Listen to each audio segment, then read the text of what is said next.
দেশের জন্য মন পড়ে সাকিব আল হাসানের, কিন্তু এই খারাপ লাগা কাজ করলেই বাকি চাইলেও তিনি আসতে পারবেন না বাংলাদেশে। এবার সাকিব আল হাসান দেশে ফিরে আসতে না পারার ব্যাপারে তার যে খারাপ লাগা কাজ করে, এটা নিয়ে সরাসরি কথা বলেছেন দৈনিক সমকালে প্রকাশিত এক ইন্টারভিউতে। সেখানে সাকিব বলেন, নিজের দেশে যেতে না পারলে তো খারাপ লাগেই, এটা খুবই স্বাভাবিক একটা ব্যাপার। আসলে যখন যে পরিস্থিতি আসে ওটার সঙ্গে মানিয়ে নেওয়া উত্তম, আমি সেভাবেই চলছি। দেশের বাইরে থাকলেও বাংলাদেশের ক্রিকেটের খোঁজ খবর হরহামেশাই রাখেন সাকিব। এবার এশিয়া কাপে বাংলাদেশ দলের পারফরমেন্স কেমন ছিল, এই প্রসঙ্গে সাকিবের কাছে জানতে চাওয়া হলে তিনি বলেন, আমার মনে হয় সব মিলিয়ে ভালো ক্রিকেট খেলেছে বাংলাদেশ। পাকিস্তান ম্যাচ বাদ দিলে পরিকল্পনা সঠিক ছিল। যে ধরনের পিচ ছিল, পাকিস্তান যে কোনো পরিস্থিতিতে ওখান থেকে ওদের 135 রান বেশি হয়ে গেছে। 50 রানে 5 উইকেট, 11 থেকে 12 ওভারে খেলা হয়ে গেছে। সেখান থেকে অত রান করতে দেওয়া উচিত হয়নি।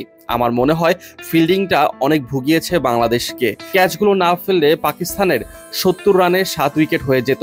তখন 100 রানে অল আউট করা সম্ভব হতো। ওই রানে আটকে দেওয়া গেলে খেলাটাই ওদের হাতে থাকতো না। ওই একটা ম্যাচে ভুল হয়েছে। গেল দিন তামিম ইকবাল খান মনোনয়নপত্র প্রত্যাহার করে দেশ ছেড়ে চলে গেছেন। বিসিবিতে এই নির্বাচনের উত্তাপ এখন আকাশচুম্বী। সাকিব কতটুকুই বা খবর রাখেন বিসিবির এই ইলেকশনের ব্যাপারে? এই ব্যাপারে জানতে চাওয়া হলে সাকিব বলেন, আমি অত কিছু ফলো করি না। আশা করি যারাই আসবে তারা বিসিবির ভালোর জন্য কাজ করবে। সবার জন্য শুভকামনা। নির্বাচনের খবর খুব একটা দেখা বা পড়া হয় না। স্বাভাবিকভাবেই আমার জন্য বলা কঠিন আসলে কি হচ্ছে। এই বিষয়ে মন্তব্য না করাই ভালো। যেটা জানি না সেটা নিয়ে কিছু বলা ঠিক হবে না। এই মুহূর্তে বলা যায় পরিবারকে ভালোই সময় দিচ্ছেন সাকিব আল হাসান।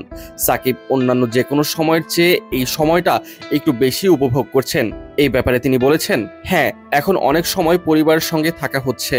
আমার জন্য অনেক ভালো, বাচ্চাদের জন্য খুবই ভালো, কারণ ওরা অনেক লম্বা সময় আমার সঙ্গে থাকতে পারেনি, আমিও ওদের সঙ্গে থাকতে পারিনি।